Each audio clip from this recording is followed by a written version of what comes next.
What's your favorite scary movie?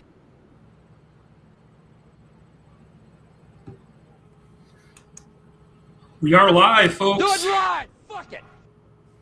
Hi, and welcome to the next episode of Ghost 4 to 13, third episode. We're happy for everybody to join with us today. We've got a really awesome guest with us joining in. Andy, would you care to talk about that?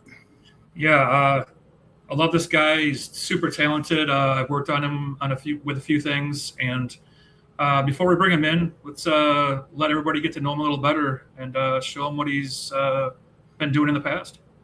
Sounds like a plan.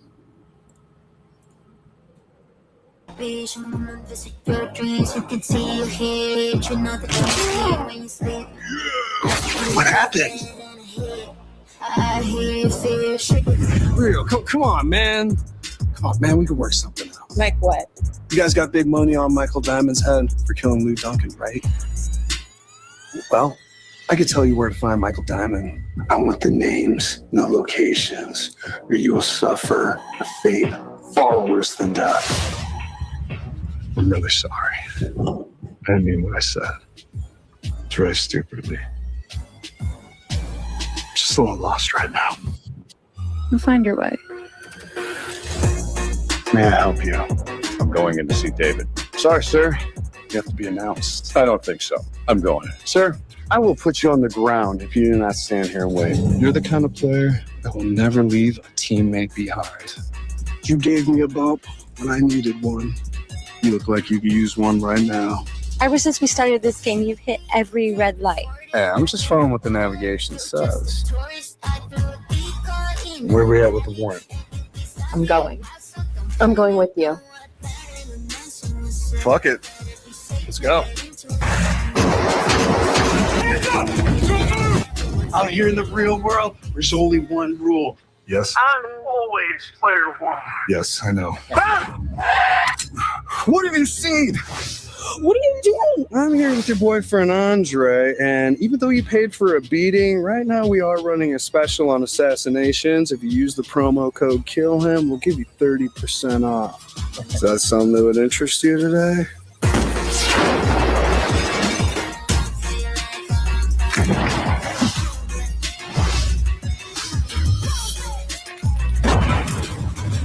Desert does have a charm to it. So peaceful and quiet. Just can't find that anywhere else. Hey, honey. Sorry, your hair's distracting me. Yeah.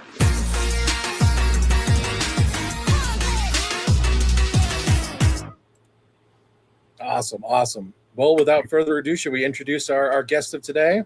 Yeah, let's welcome the guy who wishes he was in as good a shape as I am, the talented Kevin Caliber. Here's Johnny! What's up, fellas? Welcome to the show. How's it going? Thank you for joining us today. It's been such a pleasure, such an honor. Our very first question that we have, is it true that you were a bass player for a band called The Sober?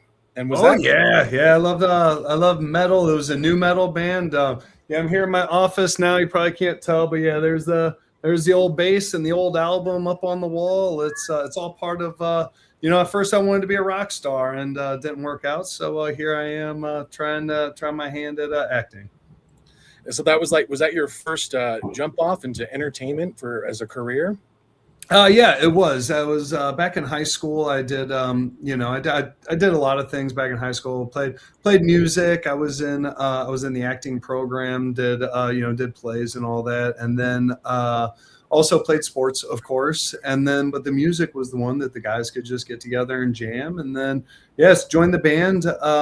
We got really serious about it in our early 20s. We had about a 5-year run there in St. Louis. They would play us on the local radio, and we got to open up for some pretty big bands. I got to play some real big shows, but it just wasn't meant to be. So I actually went from that, and then I booked my first TV pilot. And after I shot the TV pilot, I went and rejoined another band because it reignited something. I was like, I need to entertain. So that's kind of how it went for me. So I wanted to ask you, me and you are huge sports fans. So going back to like high school, was there like a specific sport that you were like really good at that you could see yourself maybe going pro in the future, or was acting kind of the thing that you wanted to do all along? No, it was sports. Sports would have been great. Unfortunately, I did have a major knee injury. I shattered my leg when I was only like 16. Ended up with 3 major knee surgeries, and it was a bummer because we're back in the Midwest. You play sports year round, and it was one of those things. And if I would have concentrated on one, it probably for my build, it probably would have had to have been baseball. I love playing basketball and football. But as everybody else kept getting bigger around me, I stayed the same size. So not too many 6'1" centers and power forwards running around. But no, yeah, the sports was it. As you can see, also got my sports collection in here because Cardinals for life. I got my Rams stuff. I got my St. Louis Blues. I got my team. Sports has always just been such a huge part. And honestly, I think it's really helped getting into acting because so much with being part of a team as it really is, it's teamwork. And just like acting, it's like going to practice and doing the fundamentals and really just running it out and knowing that in every game there's winners and there's losers. Somebody's losing in every single game. So it's very much like that. You get kind of used to losing. So as you kind of take that and shift that into auditions or into if something's going to be good or not. It's like, it's just a crappy game we played, or go get them next time, and you just dust yourself off and get up there and try again. I can kind of relate to that because I'm the same height as you are, and going through high school, I was always like the best player on my team, whether it be baseball or basketball or football. And then you get to like senior year, and it's like, okay, you're the same height, and all these guys next year are 6'7" now. So Yep. like, you don't really have much of a chance to get big time scholarships when you're a 6'1" small forward in high school. So it's like, Exactly. Yeah. I played power forward and center, and again, being the biggest kid, then all of a sudden I'm shorter than the shooting guard. When by the time I got to high school, so I switched over to wrestling. That became my winter sport, and then playing football, same thing. I was playing defensive end, and I walk around at like 190 pounds now, and I'm not exactly small, and I'm smaller than the average safety now. So it's once you get to that next level, it's a whole nother thing. That's great. That's great. Gotcha. So clearly, your career spans a lot of different things. A lot of it is with the modeling. You've obviously been on certain book covers throughout your stage and your career. Did you feel that when you transitioned from music, was it focused primarily on modeling first and then acting then modeling, or just kind of synonymous with each other? It was always acting. It was 100% acting, and I remember feeling almost insulted. I went to like my second acting class in LA, and the guy was like, "Well, you're probably not going to do too well at the acting thing." He goes, "But modeling, go do that." He's like, no talking, no nothing. Go do lifestyle. This. I was like, what's that supposed to mean? What does that mean? Like, geez. Yeah, it was a bit of an insult, but no, it was like that. Like the modeling and the commercial world just kind of came with it. It's all out in LA. Unfortunately, modeling and commercials do pay much more than films do at the lower level. And it was just a means to pay bills. And then like anything, like any job that you do, you kind of work your way up the ladder. And I was getting like catalog gigs, which a lot of them are just boring. You're literally just putting on the same, different shirt with different print again and again, and taking the classic, we've all looked at print work, shopping on Amazon. You see, it's just the same photos again and again. I was like, yeah, I don't like that. I don't really like that. Like, give me something to do. Give me something to do, right?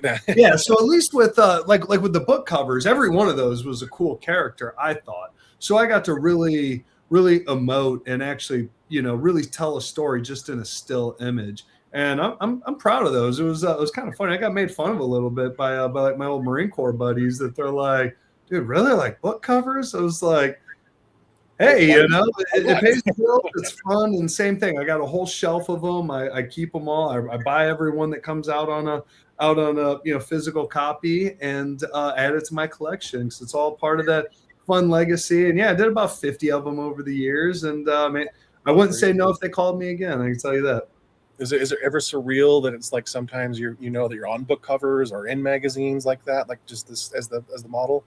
Oh, 100%. It's one of those things that you almost forget about it after you shoot a lot of things. It's like most things. Some of them are just a job you go to, and then either pops up or somebody finds it. And the book covers actually were one of those things that a lot more people noticed me on. It was something that people could see and take a picture with it. Whereas if they're watching a movie and they just see me for a second, they may not grasp it as quickly.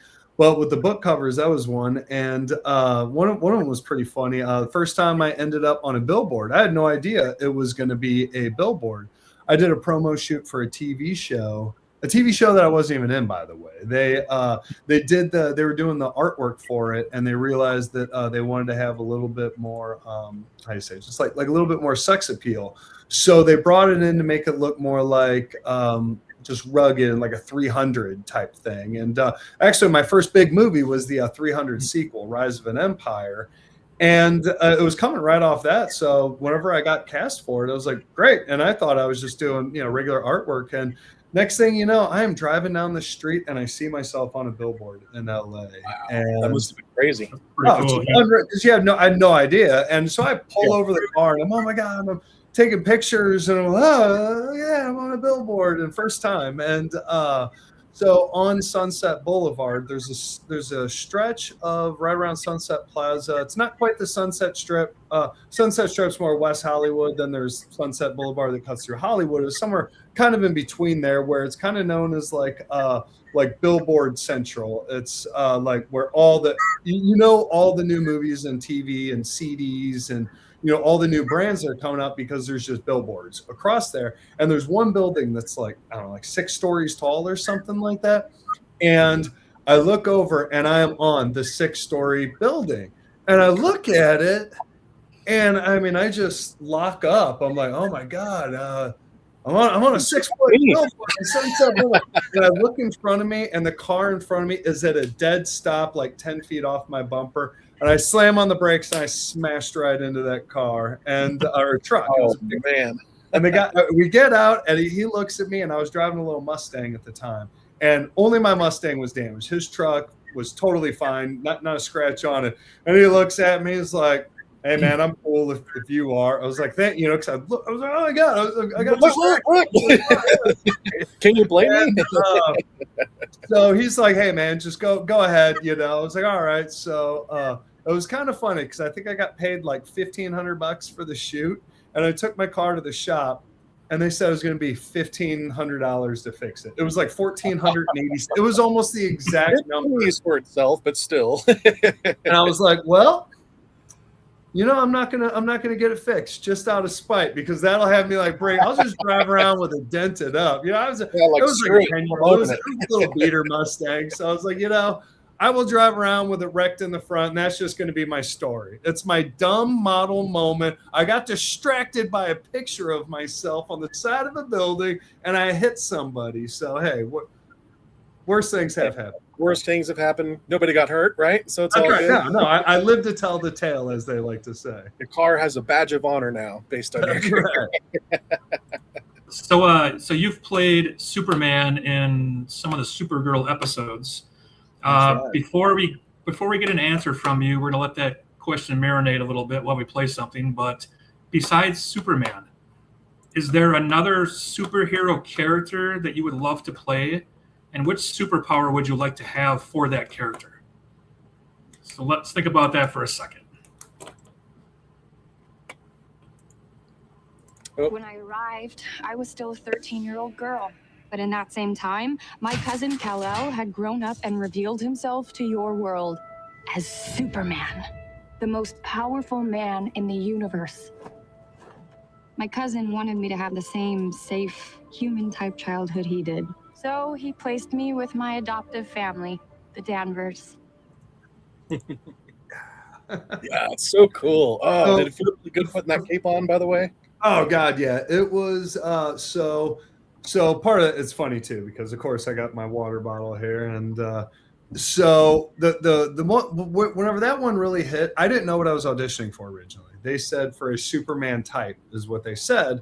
So I get the audition. I go to Warner Brothers Studios in Hollywood, or in Burbank. mind you. And no idea what I was in for. A room full of Superman looking dudes. And one by one, they whittle us down, and then they get down to 3 of us. And we get down and we do some stuff, and they're working us through stuff. And then they came over to me and they were like, hey, can you go to a fitting? They were like, we would love to book you. It is going to be building a costume around you and your physique. So can you please go to the wardrobe department right now? I was like, ooh, I had to be somewhere. I was like, I didn't think this audition was going to take 2 hours. I'll cancel what I got to do. And so I canceled the thing, and I went and I go to Warner Brothers Studios costuming department. And while I'm there, the guy's just taking measurements of me. All right. And he's filling it out on this form. And then he takes it and he says, all right, now I got to send you to another place to go to do something else. I was like, oh, okay. And I have the piece of paper, and I wish I had it because I still have it. I look at it, and it's my size chart with everything. It has my name on the top. And then next to my name, it says Superman. And I was like, Dang, that's what? awesome. And on the bottom of it says Project Supergirl. I had no idea because they're so secret. They don't tell you what anything is whenever you're going into these auditions. So this is like, I'm like, wait a minute, I'm playing Superman and Supergirl. And I go and I end up doing like 3 fittings. And by the time I get to the last fitting, she goes to like put on like the to cinch me in. And she's like, why doesn't this fit right? What did you do? I was like, well, I'm Superman. I've been hitting the gym, you know. I was getting in the best shape of my life. They gave me like 3 weeks. I was like, I got cut. I got big. I was like I think we need to readjust the suit now, you know. Like, what is wrong? So again, good problem to have, but it really didn't hit until I think it was day 3 on set. 'Cause we filmed a lot, right? I mean, you saw most of what ended up airing just in that clip, but we actually filmed quite a bit because they didn't know how exactly they were going to use the footage, and they were trying to be mysterious with it. But the one day whenever it really hit is whenever I went to the makeup room, and sitting in a makeup chair, I had Helen Slater on one side of me, who played Supergirl in the 80s movie, and then I had Dean Cain, who of course played Superman, Lois and Clark in the 90s TV show. And I'm sitting in between them, and as they're doing my makeup. So that was the day I was like, oh man, this is a super setup right here. Yeah, that's so great. Super ensemble. Yeah, that's right. But to get to your question, I think I'm getting a little older now. Now I've had some pretty fun opportunities. I have gotten to play around in a little bit of some of the cooler ones. Again, doing the modeling, I got to do a lot of how do you say it? A lot of different artwork, a lot of different really cool things. And one that I always wanted to do that I actually did get to do in a very small thing was I actually did play the Punisher, who's always my guy.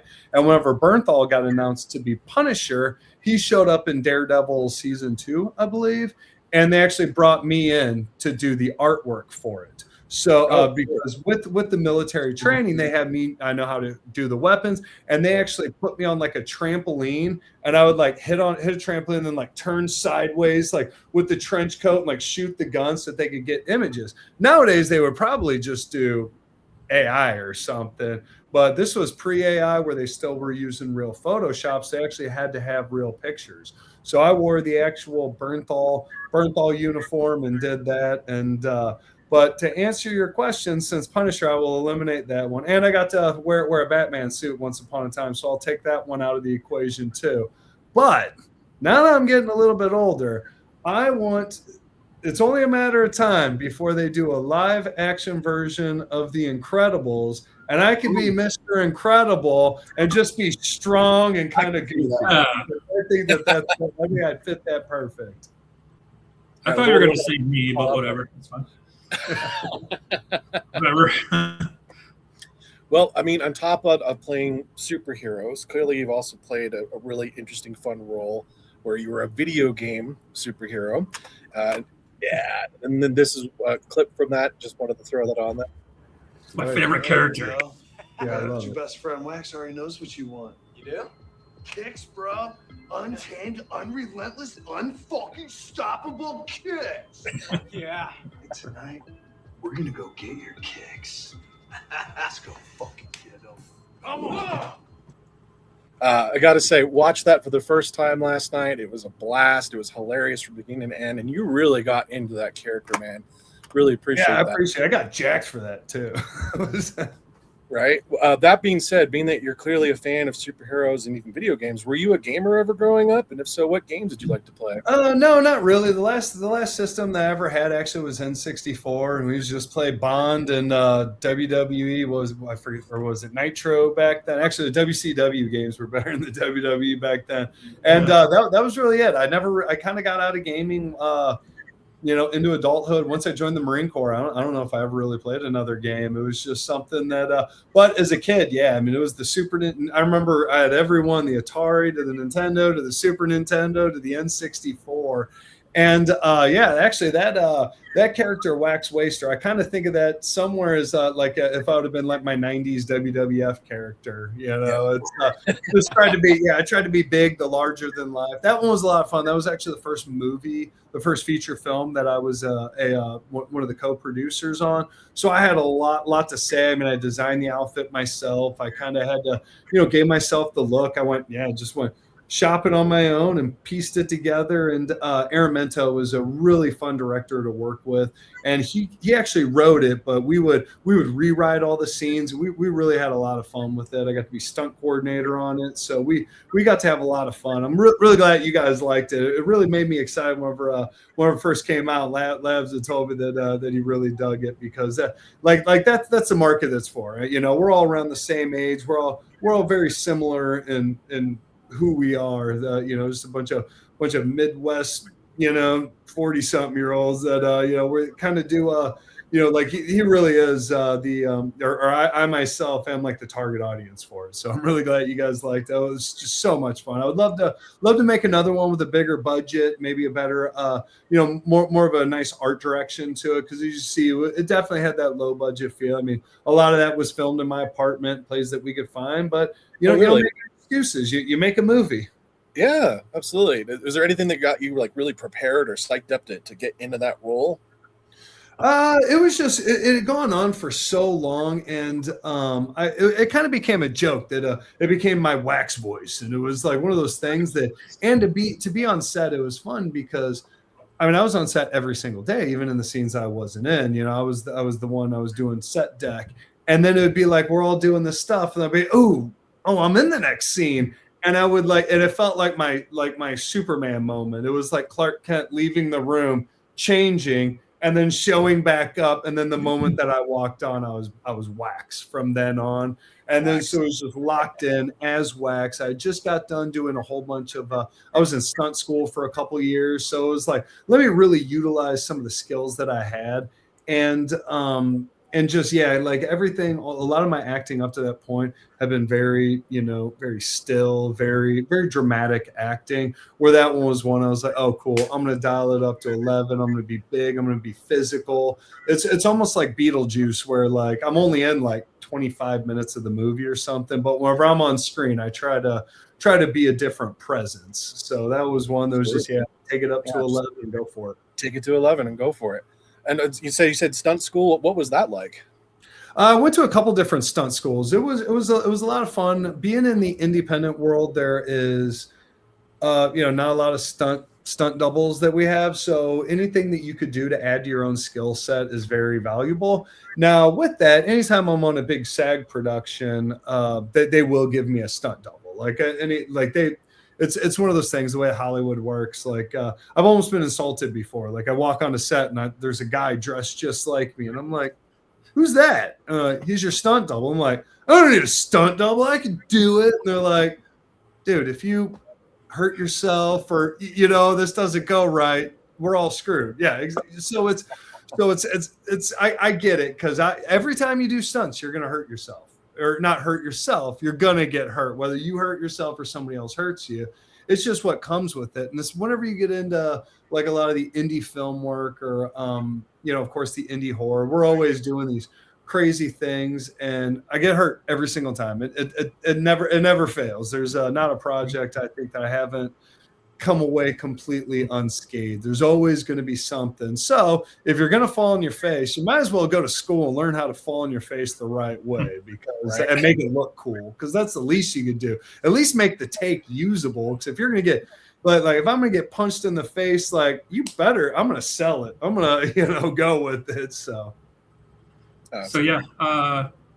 So for everybody joining us here on the stream, we're talking with actor, producer, all-around good guy that's way in better shape than I am, Kevin Caliber.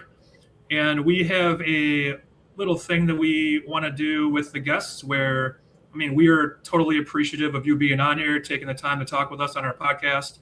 So each guest that we have a little shout out. So we're going to let you see that right now. One of the things that I love and appreciate about my husband, Kevin Caliber, is that he has the biggest heart out of anyone I know. He's always trying to look out for his friends and family in any way he can, and we all appreciate that. Well, we appreciate you, Kevin. Appreciate that. Andy, if you'd like to talk more about that clip. Do I like to talk about the clip? Well, explain that. He knows her, and he knows her. Usually, she's not that sweet and nice. He knows her on set. Where she's an animal on set. No, you guys were like, when I met you on A Hard Place, you guys were like the coolest people I've ever met, and you're honestly like one of my favorite couples. Like, you guys are so down to earth, and I'm so glad that I met you and that we're friends and everything. So I'm very proud of both of you guys and your successes and everything. I'm glad we can talk all the time. So I thought it'd be cool to share something like that for you. Absolutely, yeah. And she reached out to Andy today because she's like, I want to see if we can get that clip shared, and we were happy to be able to present that here. Oh, that's very sweet. I appreciate that. Yeah, she's the better half. It was funny. Like I said, she's an animal. She was actually, me and her started dating whenever I was filming 16 Bits. And anytime that I would ever say, oh, I need a location or I need this, she was so quick to just help me out. Like, it was unreal. But she ended up helping me out so much that by the end of it, I was like, I'm going to name you as a producer on this. She's like, you don't have to do that. I was like, no, you more than earned it. She did more than any other, co-producer, or as much as anybody that I've ever expected. So yeah, we've done what, 4 or 5 films together now. So it's been a good match. We were lucky enough to start working with. I did a film with director Jay Horton years ago that I actually got on because your guest from last week. Robert Bravo. I was actually on your show last week for a split second in his effects reel. I played a creature in one of the first time I met Jay Horton. Me and him, we just got along really well. And he used to do a lot of podcasting, which he still does, but he used to be a lot more into the indie filmmaking podcasting and with guests. And I did his show a couple times that we just all hit it off. And then he asked me and Ashley to partner with him on a film called Craving, which then led to us doing A Hard Place where we met Andy. And then since then, we did Apex Predators Club together too. So it's been a good run, a lot of gore, a lot of blood, a lot of fun, a lot of cool people along the way. So living the dream. Well, shout out to both of you, Ashley.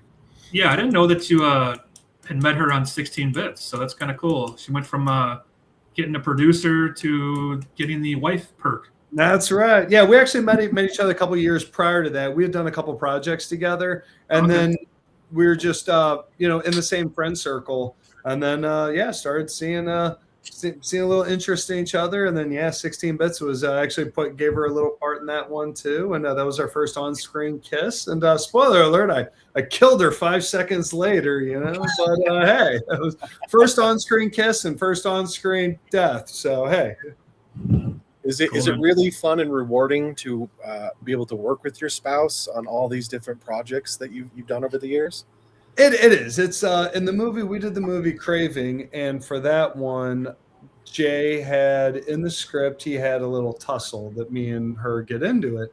So I said, let's make this cool. Let's have some fun with this. So in our own living room, we were practicing some moves, and I was trying to show her because she did a little bit of stunt training, not to the extent that I have, but she is stunt trained.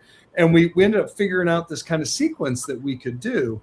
And we filmed it and we sent it to Jay and we go, what do you think? Like, is something like this? And he's like, yeah, it looks great. We could do that on the day. And then whenever it came time to do it, my guy who I was supposed to get a stunt pad with actually ended up flaking on me. So I brought my couch cushion that I used at home. And I just put a couch cushion down on the floor while we were practicing. And I brought in that couch cushion and threw it on the floor. And we did a whole fight scene between me and her and Craving. And it was kind of cool. So it was in the movie, she's got a girlfriend. So it's me fighting her and her girlfriend kind of at the same time. So it was just kind of one of those fun things that to be able to rehearse a fight scene in my own living room with at time my girlfriend, and then get to put it on screen. Like it feels pretty unreal to be able to get to do that. And now I have a Blu-ray that sits over there on my shelf, and I have a poster on the wall that is something that's going to last forever. That's something that hopefully we'll show our grandkids about that time that me and her had a little tussle in a horror movie. Wait a second here, grandkids. Are we announcing anything, or what's going on here? We're working on it. Tiger. You didn't hear that, Ashley? Okay, so this one's a personal question because I was looking over your extensive work history, and you've been in so many unique projects. Being that you did talk about that you're a fan of rock music, one thing I was really surprised to find is it true that you were in a Perfect Circles music video for So Long and Thanks for All the Fish? Oh yeah, I did not meet Maynard. If you were gonna ask, that's what everybody asked. No, they were not there.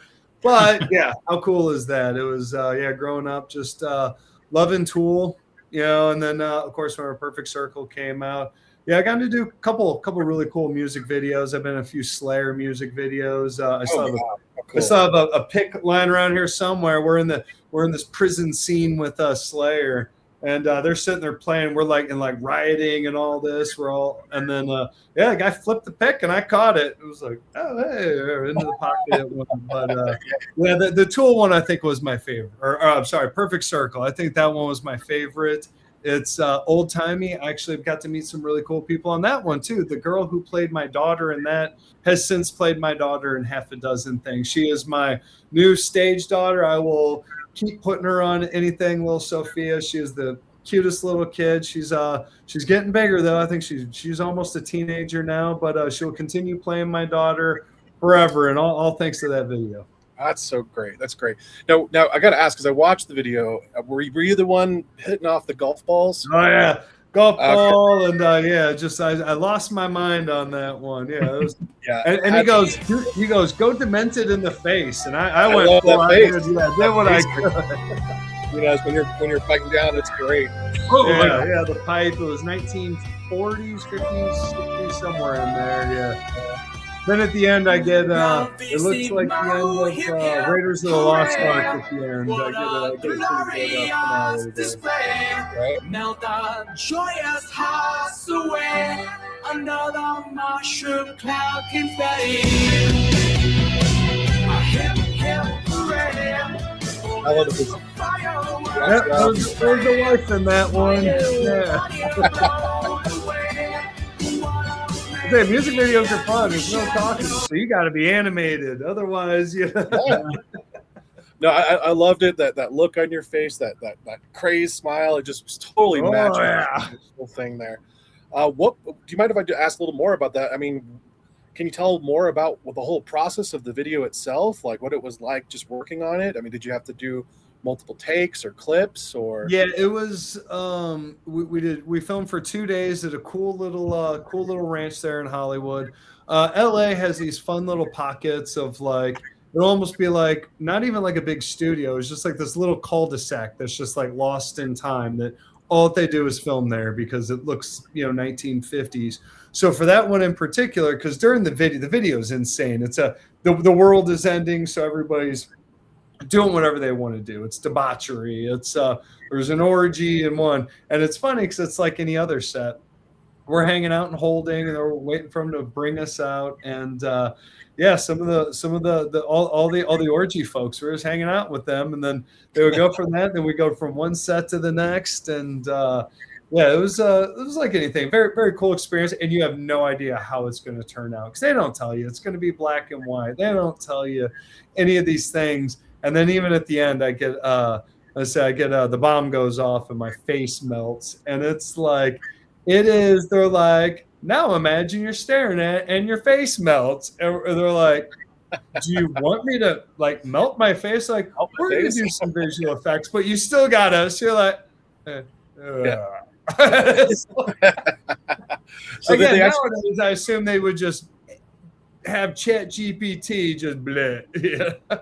It's crazy. So then at that point they didn't put like any prosthetics on you or anything. That was all. No, everything was just we did it ourselves, and then they added they did everything in post after that. But it was funny because me and then the lady who played my wife, I remember they did her first. And she was like, they're like, now your face melts. She's like, and she was, let's say English was her second language. And she's like, what do you mean? You know, they're like, the bomb went off here, and they kept referencing Raiders. They're like, Raiders of the Lost Ark. She's like, oh, I can see that. Yeah, Raiders? That's a great idea. What is Raiders? I was actually really, really humbled and surprised by the amount of actors or people pursuing it full time in LA that have no idea about movies or television. They're so I don't get it because I've been a huge movie fan, TV fan since I was a little kid. There's a reason why I want to do what I do, and I don't understand. Like it's like, oh my god, it's Sean Penn. Somebody's like, who? I'm like, what do you mean? You're an actor, right? Right, supposed to be an actor. I was we're out one time, and I go and it was Tim Robbins. I go, hey, that's Tim Robbins. And so this girl's like, who? I go, did you ever see a Bull Durham? She's like, what? I was like, Shawshank. She goes, oh, yeah, I never saw that. I go, that's him. She looks at me, she goes, that's not him. I go, oh, I'm not asking you if it's him. I'm telling you that's him. I mean, it's him 30 years later. Like, yes, that is him. Oh, he's taller than I thought. I was like, hey, he's like 6'4". How do you not know this? That's pretty funny. Cool, man. So I find you to be like a pretty even keel, level-headed guy. When you guys are kind of sitting there watching movies, whether it be at home or in a theater, is there an actor that you just get to the point where you'll turn the TV off or you just want to take a swing at the guy because you don't like him very much? That is a good question. It's a loaded question. that is. I try my best to give everybody the benefit of the doubt. And as an actor who, unfortunately, I have read some of the reviews that were not so good about some of my movies. And it really does hurt my heart whenever I read somebody just destroy me. So as that, I will just try to play the neutral party and just say, even if I don't like it, they're doing a thing and they're trying their best, and bless them for it. But also with that said, Paul Dano. Can't do it. Ugh, ruins it. Fair enough. Okay, fair enough. The Batman was almost there, and then all of a sudden he started doing Paul Dano stuff, and I'm like, This didn't quite fit the vibe. We almost made it to the end, and you started doing your crybaby thing that you weird. Hey, but again, bless him. I mean, hell of a career. Way beyond me. No disrespect there. No, totally. Yeah. Wish it could have been Little Miss Sunshine and Looper and all these other cool things. But hey, yeah, he is not. I mean, just not my style. Fair enough. Yeah, no disrespect to him. Just not your type of thing. Which is we all have our guys that we don't like to watch. So I mean, it happens. Well, to follow up on that question, but counter it and pivot a different way. Clearly, you've also had an opportunity to work on projects like Future Man, which has the showcase talent of a lot of different folks: Josh Hartnett, Seth Rogen. In fact, just wanted to play this clip on here because I really enjoyed this. The blazing nog. Blaze was the perfect wingman. The Goose to my Maverick, the Rain Man to my Charlie, the Coughlin to my Flanagan. Impressive. Oh, that last one's a deep cut. Cocktail. And boy, did he know how to mix them.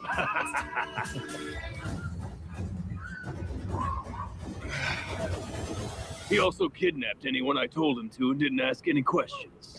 Not one. So going That's off a of fun role.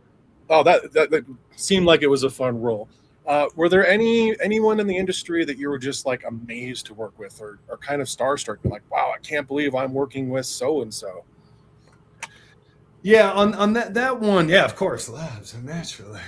Yeah, wow. it was. There was a few of them that it was like the ones that really get me, or the ones where I'm not expecting, where I don't know who's going to be on set. Because normally, like I've been around enough, and I did a lot of background whenever I first started, so I got kind of used to being cool and not starstruck. And then every now and again, somebody will kind of throw you off your game a little bit. But like I said, normally it's whenever you don't know that they're going to be there, and then you just come walking in. I did a pilot for a TV show, because I've done like, what did I do? I ended up doing like 8 different pilots over the years, and one of the pilots that I did, I had no idea who the director was going to be. I mean, they don't tell me. You book the role and you show up. And we were filming in a very small quarters, and it was actually in a locker room that we filmed in a real locker room in downtown LA at the police headquarters. We were filming in their locker room, and I come walking in, and there's just such a big crew that you just, as an actor, you're just kind of trying to stay out of the way. So whenever I stepped in, I was like, let me just get to this corner, and I go to this corner, and there's like a little inlet there, and whenever I go, I turned, and I am like face to face with Steve Carell. And this is like right coming off The Office and all that. And I'm just like, and he's like, hey, good morning. I was like, hello. And he's like, oh, you're playing Jeremy. I was like, uh-huh. He's like, great. Yeah, well, they're still setting up, so we'll be just a minute. Uh-huh. And it was like, oh my God. Like, it's just one of those moments where, one, I didn't know Steve Carell was a director at that time, and no clue. And just to be face to face with him, nowhere to go, because again, he was just trying to stay out of the way too, and I totally invaded his space. But that might have been the most starstruck that I ever got, like just coming off, because again, I did a lot of special ability type stuff. Being in the military, I got to I did a whole bunch of Marvel movies. So going into a Marvel movie, you kind of have an expectation, but you don't necessarily know. And right. The first one that I did was Thor, The Dark World. That was the Thor sequel. And we get there, and I'm sitting at the breakfast table, and I look over, and Anthony Hopkins sits at the table like 2 down from me. It's just like, crazy. Wow. But he's full Odin gear, so he's got like a ponytail and like he's just like right there. It's like, oh my God. And so it's like, and I'm almost done, and I'm like, all right. So I kind of finish up, and I'll just kind of excuse myself. I don't say anything. I don't want to bother the man during breakfast. And then we get to set, and he walks right over to the group of us, because again, we're all military guys. They in Hollywood, there's groups of people. They hire veterans or people that know how to do military. Instead of teaching actors how to do the military stuff, just hire military.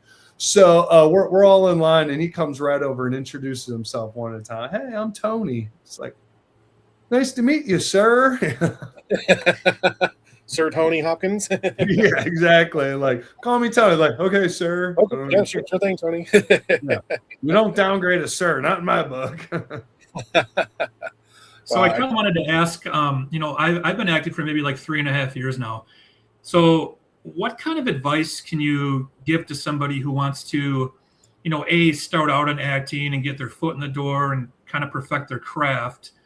Is it like, just going to acting school, being on sets and, having repetition, practicing with other people? Just kind of, give us some insight on what you think the best route is for somebody who's, wanting to get into the acting industry. Well, I mean, I hate to say it's everything that you just said. It's a little bit of everything. Everybody gets their kind of break in a different way. And the dreaded word networking. So, and that's the thing. So you can you're networking at acting class.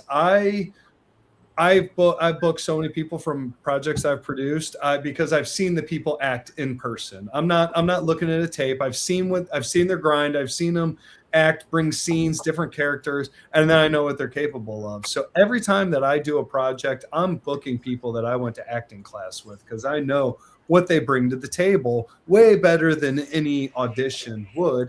And with that, I also, you notice a lot of people do work with the same people, and there is a reason for that, because you never know how somebody is going to be on set. If somebody's going to be a diva or difficult or just come unprepared. Some people literally show up and they don't really know their lines, and it's kind of a gut punch. Like, this is kind of your job, and isn't this what you want to do? So from a producer standpoint and a casting director standpoint, it's got to be somebody that I've seen them do it in some sort of way. So for anybody who's going to wants to be an actor, it is get on set, whether it's be a small part, be valuable in that part, and just be a good hang. Be a positive person around. Don't really bother people. Don't be annoying. Don't eat all the crafty, and it's like just be a respectful person.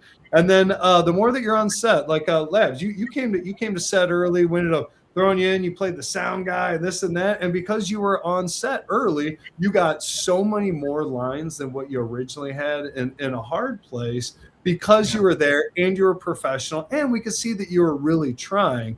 Whereas there were some other people on that set that I will never hire again. I will never even allow to be on my set again, because they were either difficult or this or that, or they just didn't bring it on set. Because sometimes you only get one, you only get one chance to make a first impression. So whenever you do get that chance to be an actor, no matter what it is, if it's just you and your buddies filming, and the other thing is, it's feel free to promote yourself. It's something that so many people and so many actors just don't really do. And of course, there's that point of it going too far. I know I've fallen into that myself, where I'm just blasting everything. Look at this, look at me. But there's the thing. You do have to let people know that you are actively working and actively trying to be a better actor. And take a few classes. Not saying that everybody has to be in classes forever, but take a few classes. Take an on-camera class, take an improv class, take a scene study class, work by yourself, work with other people, because every one of those things is different. The biggest roles that I ever booked were things that I did not work with a coach on. There were things I worked on just myself. One of the biggest, probably the most lucrative role that I ever played is I was on a Tyler Perry show called The Haves and the Have-Nots. I ended up doing 3 seasons, I think 25 episodes. I never even said the words out loud until I got into the audition room.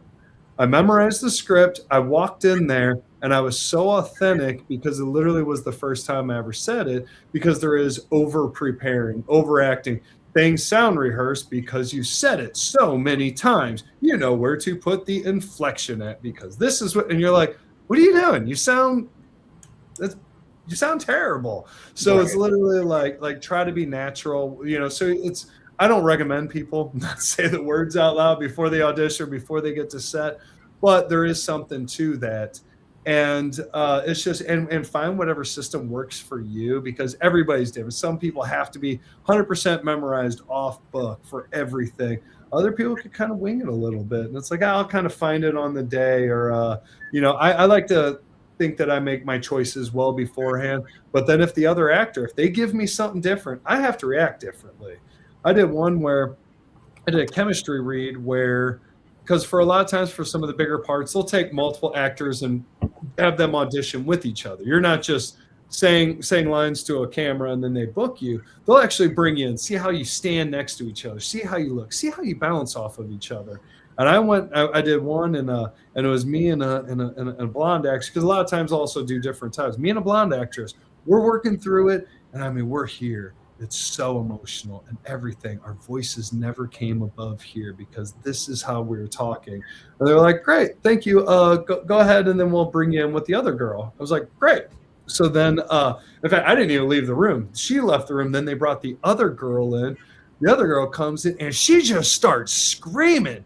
She said, very frantic. And it's like, I couldn't give the same performance. I could, even though I practiced it in this monotone, it was like, I had to match her energy now. Yeah, right. I had to, and you get so many people that literally cannot do that. They've already decided this is how they're going to say the line. And then if the person's yelling at them, or if they're quiet, they're going to say it in the same way. and it's just half acting is reacting. So you got to react to the other person, and that's what makes for a good scene partner. You got to be a giving partner too. So once you get in with people that you like to work with, that you know that you can be comfortable and have fun with, just wash and repeat. Keep working with those people. Like I love seeing you and the people that you work with, Andrew. I know that that's how it gets done. You know, you just keep doing the same people, but have fun with it. Have different characters, and that's all I could recommend to everybody. Just get in with a good group of people that you trust, that you know that you could work well with, and ride it out. That's great. Yeah, I don't know if you know this about me, but I mean, I'll skim over the script and everything, but just like on A Hard Place with Fraz and on Bad Apples, Aversion, all these movies, I don't memorize my lines till the night before. Yeah. So everything you see me do is just me remembering from the night before, and for some reason I have that ability. I don't want to do it, a month or two in advance, because I'll just wear myself out and my brain out. So, and like you 100%. said, working off somebody else is like that Hard Place scene where we're all out in the field and stuff and talking with the monkey scene. It's like there's a lot going on. A lot of people have things to do, and you just kind of listen to everybody. Like the table scene as well. It's if you all can't bounce things off each other, it's just not going to work. Yeah, absolutely. And even that the field scene, I remember talking to one of the editors, Brooke, and he even told me, he was like, there was a part there where Jack is giving a monologue, and Colin's doing his thing, and also there was a thing where I just kind of like leaned, and then you did, and the editor he's like, you did this thing where you lean, and then Fred gave this look, and he's like, I had to put it in the movie. He's like, and again, we could have just been standing there doing nothing, and it's like it's staying in that scene that those are those moments that end up in movies and what make a movie a movie. Absolutely. Going off that, Kevin, do you have any tips on memorizing lines? There's good apps for that. There's Line Learner. That's a good one. Otherwise, it's tough. It really is. It's break it down into chunks. I did a movie that's available now, The Mystery of Emma Thorne, which also had Lynn Lowry. It was the second time I worked with her after A Hard Place, and in that one, it was the most dialogue I've ever had, and it was hard. It was really hard because it's like memorizing lines is like a muscle memory, but it was just chunks of dialogue where I would say a paragraph. I'm a cop in it. I'm a detective and I'm investigating murder. And so I would say like a paragraph, and then the person that I'm working with, because I basically worked most of the time with just two people, Gregory Blair and Charles Chudabala. And with each one, they'd be like, I don't know. And I'd be like, well, then let me tell you about that. And I go down and I say another paragraph, and I'm like, do you know anything about that? And they're like, nope. I'm like, well, then, it's just these long, and some of it did get a little monotonous. So I tried to do this thing where I would play each one a different way. And it was hard because, again, with having that much dialogue, you're just trying to get the words right while also making character choices while you do it. So I was kind of stealing some of the things from a few movies. I believe it was American Psycho. They said that Willem Dafoe, he would play one take like he thinks he's innocent. He would play another take like he thinks he's guilty. And then he'd let them kind of cut it up in between. So I kind of do that. So some of my takes or some of my lines, I would do it like, I think that you did it. And then other ones, I'm like, look, I'm just doing my job. I'm trying to find your wife. It's, I feel sorry for you. So it was kind of fun to try to get a good dichotomy of that. Because as an actor, it is up to us to find those nuisance and those moments that you take to make character choices. And obviously, if the director says, I hated that, why did you do that? Like, just play it normal. I've also gotten that. I was like, ooh, bad choice. Okay, noted. We're making your movie. But I try not to be too big-headed. I try to be malleable enough, knowing that I could kind of do that. But if memorizing the words are the first thing, there's a lot of different practice exercises that we do kind of learn in acting class. And but whatever you do, don't lock it in any one certain way. And don't be afraid to change a word here and there. Not everybody's Aaron Sorkin, where you got to hit every word the exact same way. A lot of times, directors don't care if you kind of put it in your own words. And if you're not word perfect, that's okay, as long as you kind of get the beats and it comes across. That's the main thing. Make it sound comfortable to you, because we all read scripts and you go to say it out loud and you're like, that just sounds weird. Like it doesn't come out natural. It's like, cool, it's natural. They'll appreciate that. Unless you're butchering a joke or missing a punchline or not getting in a main detail that they're trying to get across. Directors, producers, we're all fine if you make it your own and say your own words. As long as you don't go off on a tangent, as long as you still stick to the script for the most part, you'll be all right. Awesome. Great. That appreciated advice. That's great. And now that we're on the subject on movies, little Birdie told us one of your favorite movies, which brings us to our next segment here. Andy, if you want to continue. So we have a thing called Stump the Guest. So far, our guests are 1-1, which is probably a lot better than the Cardinals' record. Oh. But, sorry. We're 8-2 versus you guys this year, but we can agree the Cubs still suck, so that's fine. So, in Terminator 2, when John is in the garage and he subsequently leaves on his bike, what song is playing in the background? Is it? Oh, geez. Is it that one?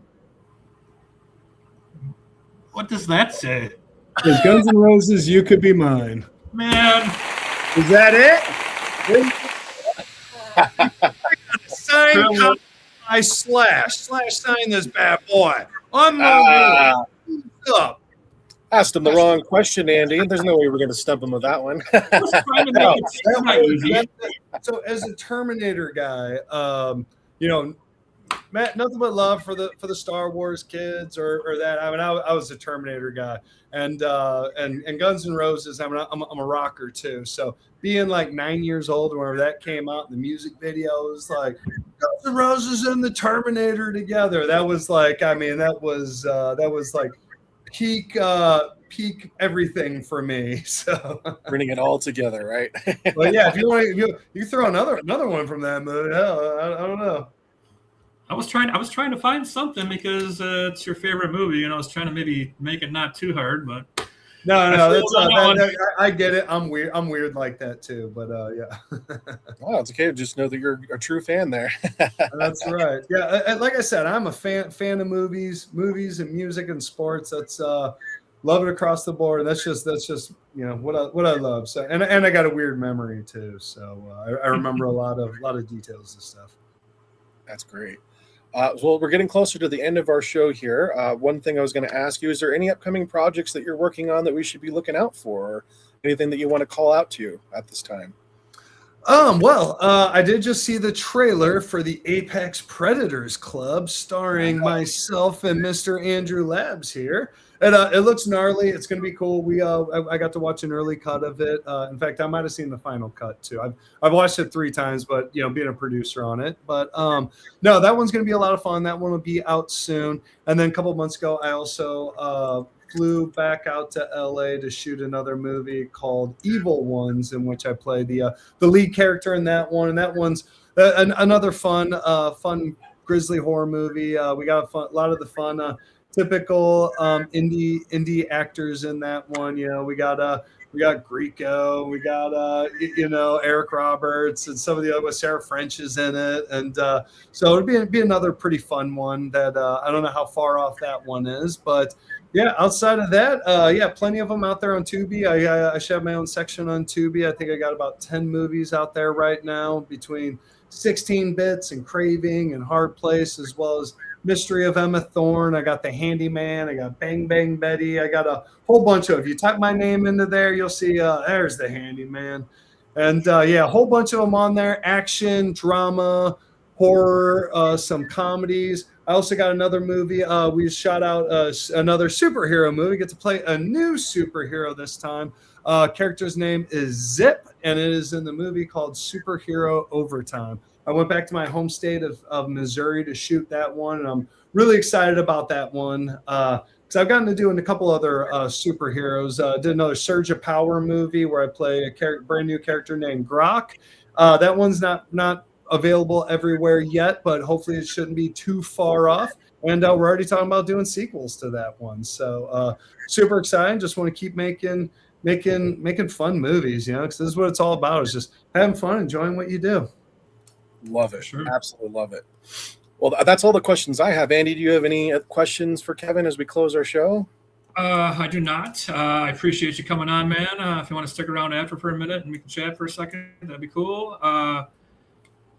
Everybody that's watching, we really appreciate everybody. And you can catch us on the Ghost 413 Entertainment Facebook page, and it will be updated to YouTube shortly. I think as a Brewers fan and a Cardinals fan here, we can both agree that the Cubs suck. For sure. That's my motto. Well, Kevin, thank you for your time. Thank you for your service. Thank you for your acting, for everything that you brought with us today. It was such a pleasure to meet with you, and we'll be keeping our eye out for your future projects and hope to hear more from you soon. All right, appreciate you, boys. Keep doing what you're doing, and bring it. That's awesome, my friend. That's awesome. Thank you so much. All righty, and with that concludes our episode 3 of Ghost 4 to 13. Andy, anything you want to say to sign off on? We will see you next Wednesday. We have actor Rob Mello on. He's known for being John Toombs on Happy Death Day franchise. We're really looking forward to seeing him. So keep an eye out and come back and see us again. Fantastic. Again, thanks again to Kevin. We'll see you all on the next episode.